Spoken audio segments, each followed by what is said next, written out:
Такачиха– это поселок в горах на острове Кюсю, в котором я решил провести полный день 10 апреля. Потому что именно здесь находится невероятно красивое место – ущелье Такачиха. Это узкая расщелина, прорезающая горы как катана. По краям ущелья высокие стены из базальтовых колонн с фактурой, как будто это чешуя застывшего в камне гигантского дракона. А внизу расщелины изумрудная вода реки Гакасы. Еще одно интересное место – святыня Такачиха. Это комплекс древних зданий в тени леса, связанный с легендой о божестве солнца Аматерасу, которая разозлилась на брата и заперлась в пещере, погрузив свет во тьму.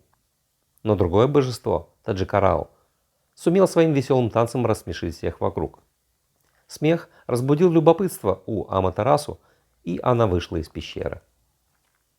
По вечерам в храме проводятся представления, где в танцах рассказывается эта самая легенда. Но на представление я не пошел, а вот прогуляться утром по безлюдной территории храма с удовольствием.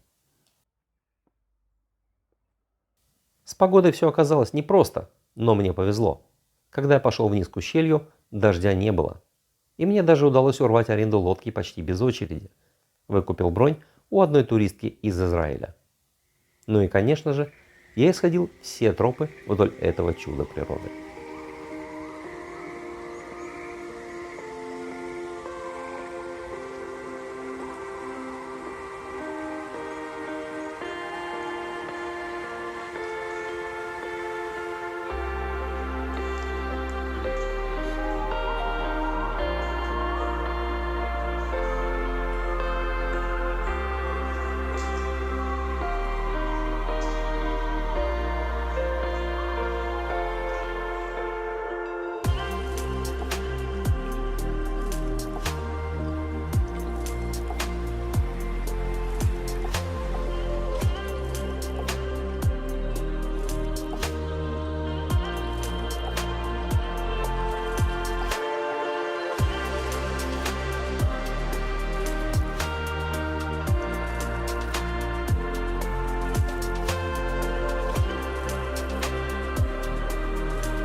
Гуляя вдоль ущелья, я поймал себя на мысли, что оно идеально подходит именно для Японии.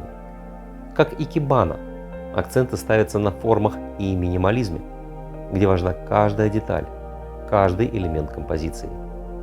Нельзя сравнивать Такачиха и Гранд Каньон, они слишком разные, и красота у них разная.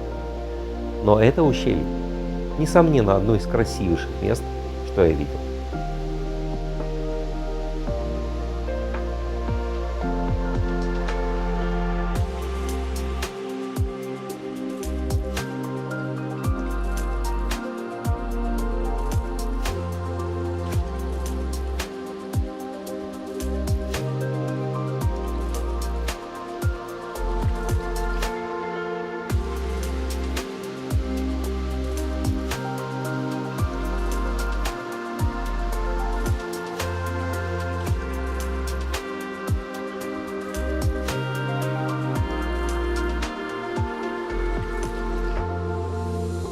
А вишенка на торте в этой локации – Кунимигаока, известная как море облаков.